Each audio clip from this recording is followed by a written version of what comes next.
People say you can't love someone you've never met. I disagree. Um,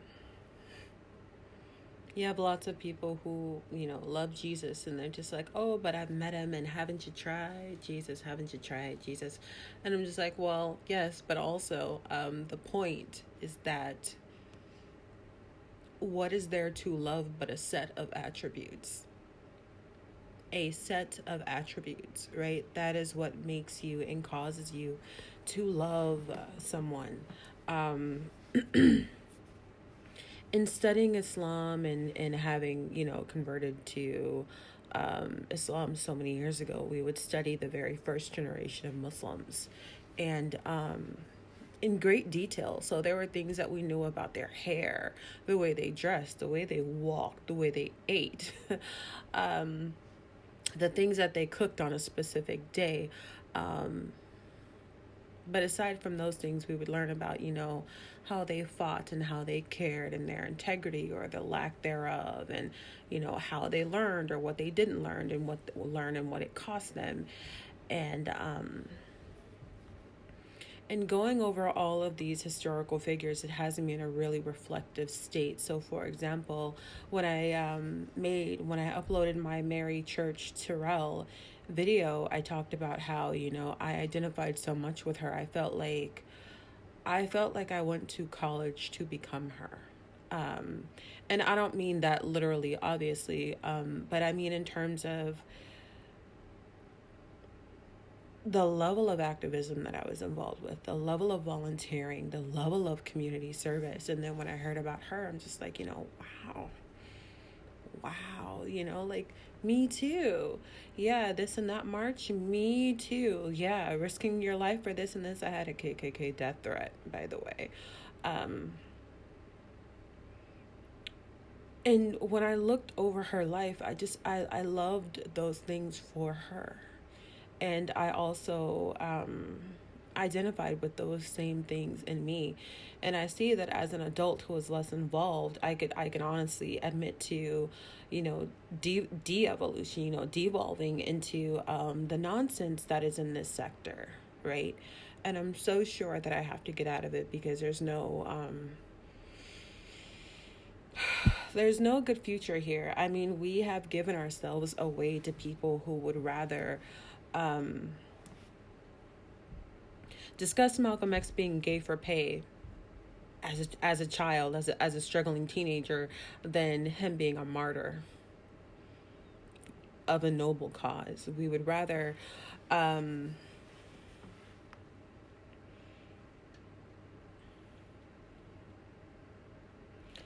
the reason I stopped and I just began to stare and I was silent because I was thinking of how despicable it is for women to, in this sector, to mock the death of Emmett Till because black men don't want them.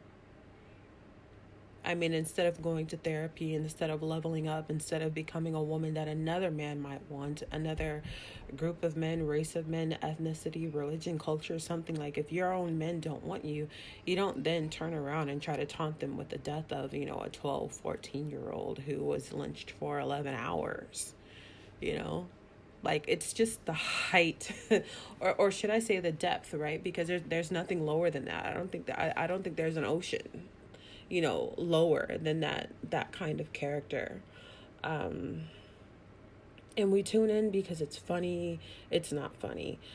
We tune in because, and I can't even say we, because I don't tune in. I don't watch. I see people responding to these things. I see clips of it on other people's channels. And I'm horrified at what African American people have become. And I'm realizing there is a love and respect for the African American past that I do not have for the African American present.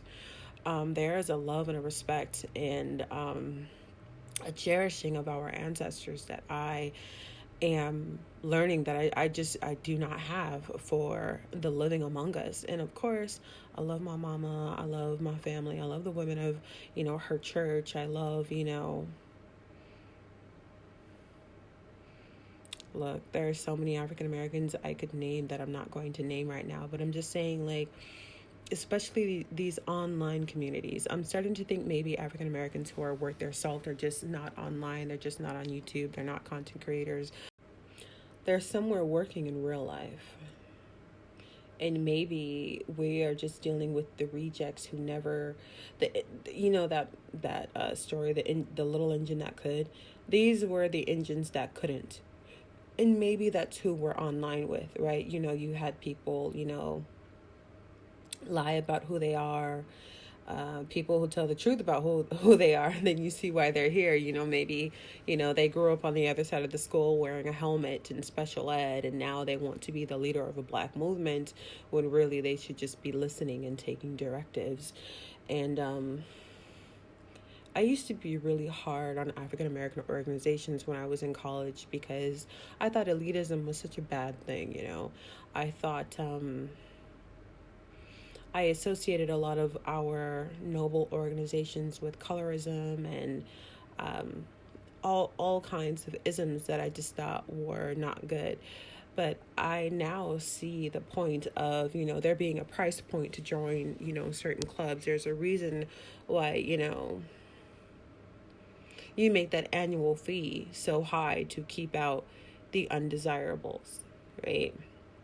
Because now you've got tons of good people being led by very bad people. Very bad people. I mean, fresh and fit, the male side is not the only side with a problem. And I'm just looking at these women who want so much better for men, and I'm just like, you don't deserve it. Like you're a bad person. Check yourself. Own your nonsense. Go to therapy. Get really honest with yourself about how you walk, how you talk, how you act, how you live, how you treat others, and make a change. Decide that you want to be more gentle. Decide that you want to be more kind. You want to be adored by men when you're not adorable. How? Somebody is just supposed to put up with you and your foul attitude and your foul mouth and your foul self-carriage because you were born a woman and you have a womb. That's not really how that works, especially if you want a man to make the sacrifices that men are supposed to make. You're not worth it. You can't joke like some of these women have joked about the death of Emmett Till, who was lynched for 11, 12, 13, 14, 15 hours. A teenage boy. You can't joke about that and then want a man to fall in love with you, much less a black man to fall in love with you and to protect and provide for you. How can that happen for you when you were that kind of woman, even if you're just in the chat?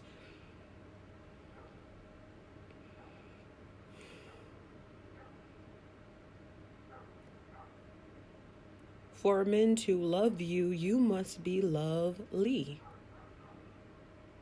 If you want to be adored, you must make yourself adorable, able to be adored.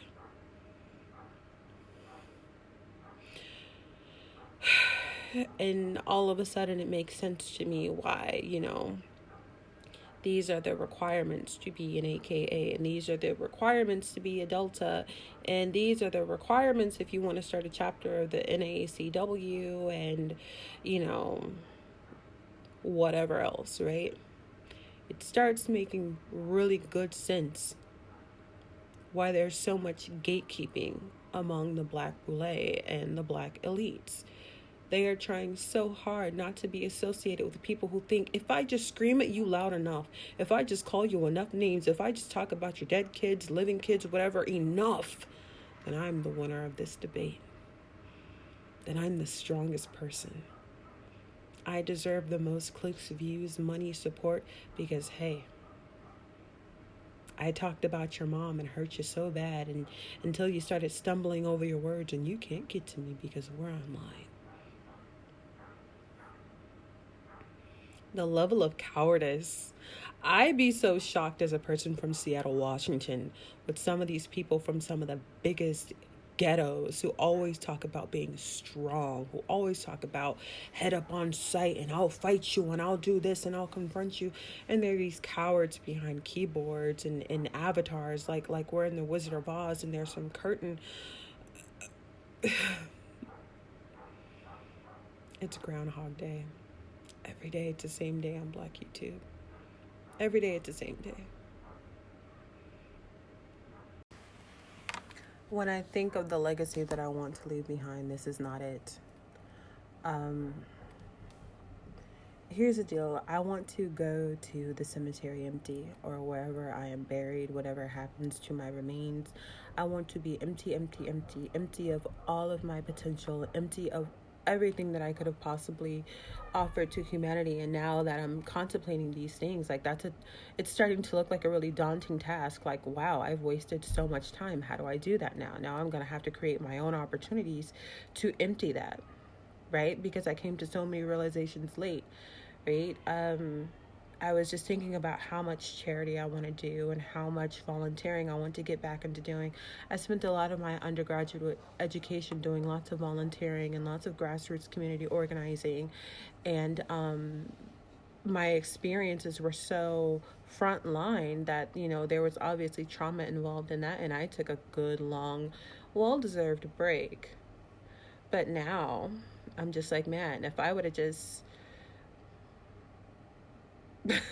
turned in my paperwork and became a Delta, I'd be able to call a sister and be like, yo, Jabberwocky, I'm there, you know, blah, blah, blah, you know, whatever's going on, volunteering here, voter, but I no longer have connections to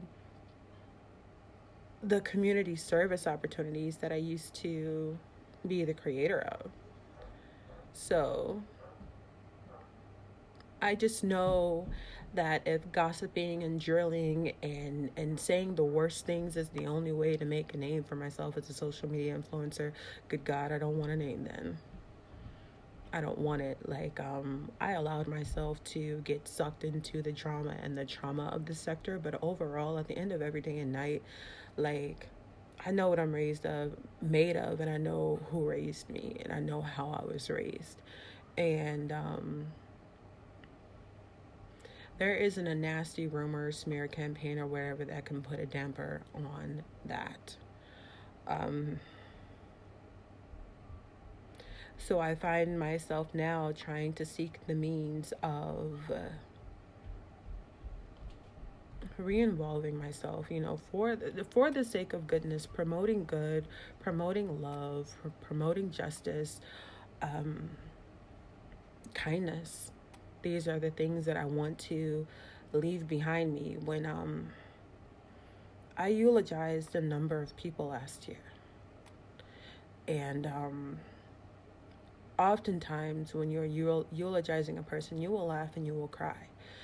And now I am confronted with the thoughts of, how do I want to make people laugh and cry, right? And not that I, you know, want anybody to cry or be miserable over me, but at the same time, it's just like, it's like what I said earlier about the Black women in this sector who want Black men to love them, and they want these protectors and providers. But I'm just like, you're not a woman who is worthy of protection, provision, even general kindness. You are so mean. You are so negative. You are so bad. You have such a filthy mouth. You have such a disgusting demeanor, right? And so I think of the things that I can do to beautify my legacy and to beautify my eulogy. And not just for namesake, but for the sake of and going over all these historical Black figures, I am coming across so many people who gave so many monumental sacrifices so that we could live more dignified lives. And it kind of really chokes me up that we, as a people, don't place more value on that. And maybe we do, and maybe I'm just, you know, hey, maybe I didn't make the cutoff, and I'm on here on YouTube with whoever else, and I'm just confronted with things that maybe the upper echelon Blacks are not. And maybe I just need to humble myself and keep working and tell myself, you know what, you're not there and you need to get there. Go on to glory, go on to peace, go on to where the goodness is, right? So,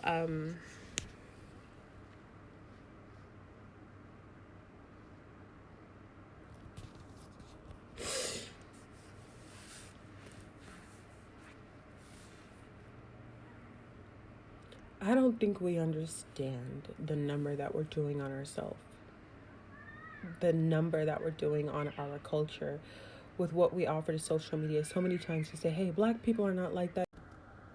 we say to Hollywood and casting directors, hey, black people are not really like that. You guys are just casting us for bad roles. You guys are just putting us in stereotypical positions.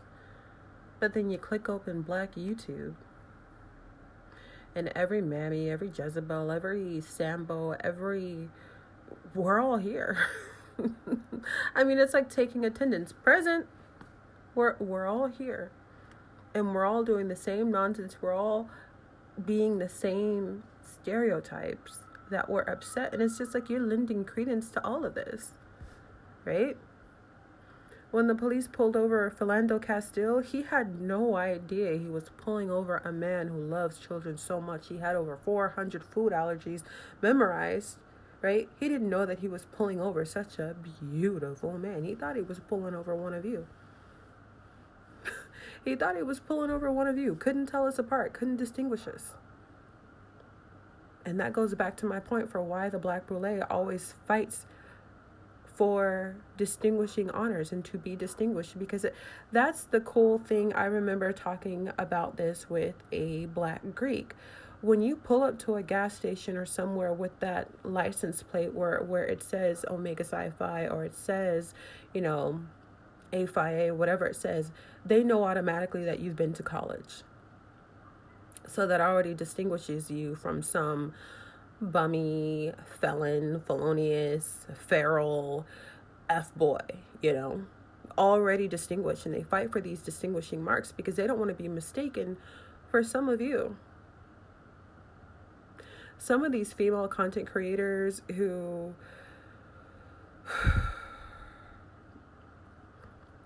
I would be horrified to be mistaken for one of them.